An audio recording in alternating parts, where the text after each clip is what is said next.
देखिए, लगभग 1 घंटे की प्रेस कॉन्फ्रेंस में तमाम अपने इंतजामों के बारे में बताते हुए मुख्य चुनाव आयुक्त राजीव कुमार ने लोकसभा चुनाव की तारीखों का ऐलान कर दिया है। आप देखिए, आपके सामने यहाँ पर हम दिखा रहे हैं चरण वाइज। 5वां चरण होगा, उसमें महाराष्ट्र जम्मू कश्मीर होगा। 6ठा चरण 25 मई को, 4 जून को नतीजे।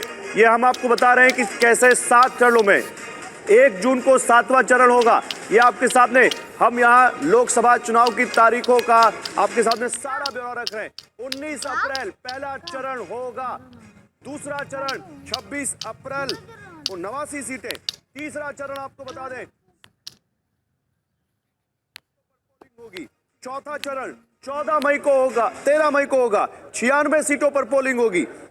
5वां चरण 20 मई को होगी पोलिंग, 49 सीटों पर।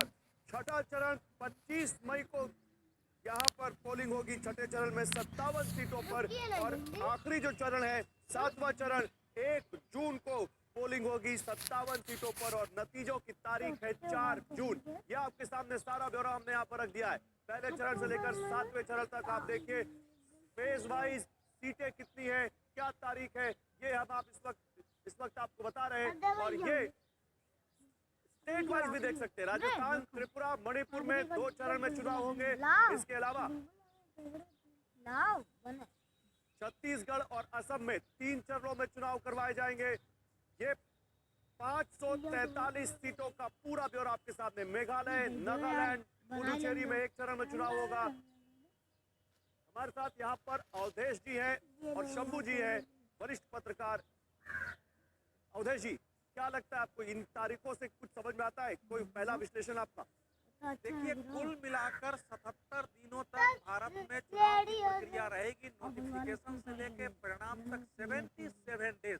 दुनिया में किसी भी चुनाव में जहां संसदीय लोकतंत्र है इतना अधिक समय नहीं जाता है। लेकिन यह भी सच है, जैसा चुनाव आयोग ने कहा और हम भी जानते हैं कि विश्व के कई महाद्वीपों की संख्या से ज्यादा हमारे यहाँ मतदाताओं की संख्या है। 96.88 करोड़ मतदाता अगर मतदान चले हैं तो जाहिर है उसमें समय लगेगा। लेकिन फिर भी मेरा मानना है कि जब भारत में अनेक जगह अनरेस्ट था, जब हमारे यहाँ जरूरत से ज्यादा सशस्त्र बलों की आवश्यकता होती थी, तो इतना फेज था। चुनाव आयोग को फेज कम करने की संख्या पर हमेशा विचार करना चाहिए। पिछली बार भी ये प्रश्न उठा था, 2014 में भी था और इस बार भी।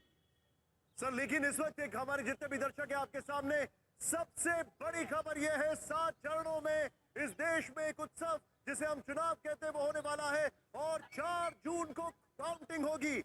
पहला फेज ध्यान से देखिएगा। लेकिन इंटरेस्टिंग बात क्या है, यूपी, बिहार, बंगाल में 7 फेजेस में चुनाव होगा।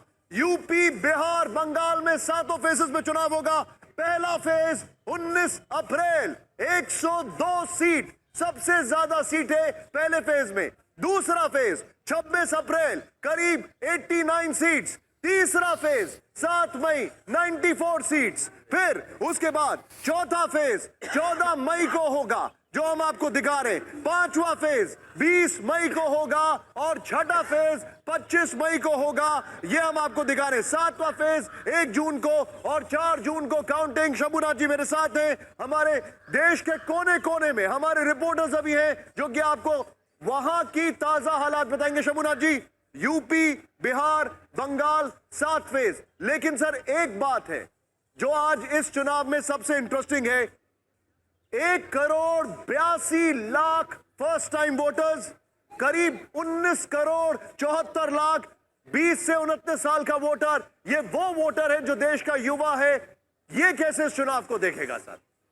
कहाँ घुस रहे वोटर है उसको ये थोड़ा सा कुछ नयापन होता है यहाँ हर तो एक लगे आदमी के अंदर कि हम वोट करें और उसका काट रहे हैं आप लाल पीले वाले में। बहुत परिपक्व नहीं होता। लेकिन नया वोटर, लेकिन सर ये वो वोटर है जिसने मतलब फर्स्ट टाइम वोटर्स की बात करूं जिसने अभी तक कॉन्शियंस में बीजेपी की सरकार ही देखी है। जाहिर है, तो उसके लिए सरकार का मतलब बीजेपी है, वो शायद दूसरी पार्टियों को उतना समझ नहीं पाएगा। और जो पहली बार वोट करने जाता है वो हरदम उसी पार्टी की तरफ जा रहा होता है जिसको उसे देखा है। जाहिर है, ये 18 से या 20-21 साल के बीच के बच्चे होंगे, इन्होंने पिछले 10 वर्ष से सिर्फ बीजेपी को देखा है। यानी जब से उनमें समझदारी डेवलप होनी शुरू हुई होगी तब से वो सिर्फ बीजेपी को देख रहे हैं। तो ये बीजेपी के लिए थोड़ा सा फायदे का होता है।